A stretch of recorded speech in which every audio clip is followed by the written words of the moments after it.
I will be looking at the price red and price green indicators and comparing a few things about them in this video. But when you look at indicators, we trade for the next hour or the next day or however your style is. But we do need to look at things from a greater perspective.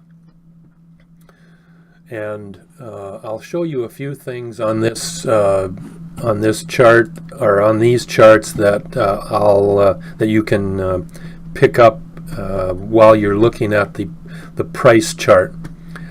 I've got a symbol open here, CERS, and the thing that I want you to know is that, or notice, is that price red peaks in this area right here are all with price red higher. When that happens, you're basically in a period of stagnation or in a downtrend. And we're in a little bit more of a downtrend here, but we have a red peak here, we have a red peak here. The red is just showing out there. It's red there, it's red here, it's red here, red here. And you get the idea. Every one of these peaks is red in this example, with the exception of this one right here. Red is, oh no, I'm sorry. Red is just above the green there too. You can't see it. So every single example here has price red on the peak. That is not normal. In an uptrend, you normally have the green is always highest. When things start going down, like for example in a high M pattern, you usually will have the right peak higher, and you will have green higher, which is a stronger down movement. Not that these aren't strong. When you look at them, there is when I spread out the price chart, you can see that there is some significance to this.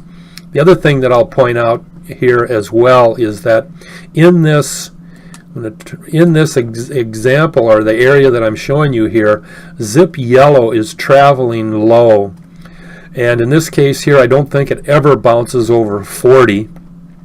But it obviously, when it's down low, like right in this area right here, zip yellow, for example, is at 7, and here zip yellow is at 8. Zip yellow there is at 4. When it's down there under 10, bouncing around, you can see the significant drop that takes place in price. Now, that being said, you can, if I go back here, you can see a little bit on the price candles. When green crosses above red, which it normally does, that's when the downturn usually occurs. And and as things move along, like in this example here, or area here, we're back to a number of red peaks that alert us to a downtrend. Note also in the zip chart that the majority of your lines are under the 50. And that just is indicative of no power to react to an uptrend movement or a next day up movement, so they stay down low. And all of these, or most all of these, are red peaks in here, as well as these back here in this area that I was looking at earlier. There's just a lot of red peaks. Red peak is zip yellow, zip red, both up. Yellow under the 50 line and red above the 50 line. Next day it typically goes down. The other thing too, when you're in a downtrend, the swing Zion down here in this chart is normally under 0 oftentimes, or normally under the red and green line, oftentimes the lowest. when you're going down. In this example here, we have, you can see all of the peaks have green up above, and we're in an obvious uptrend.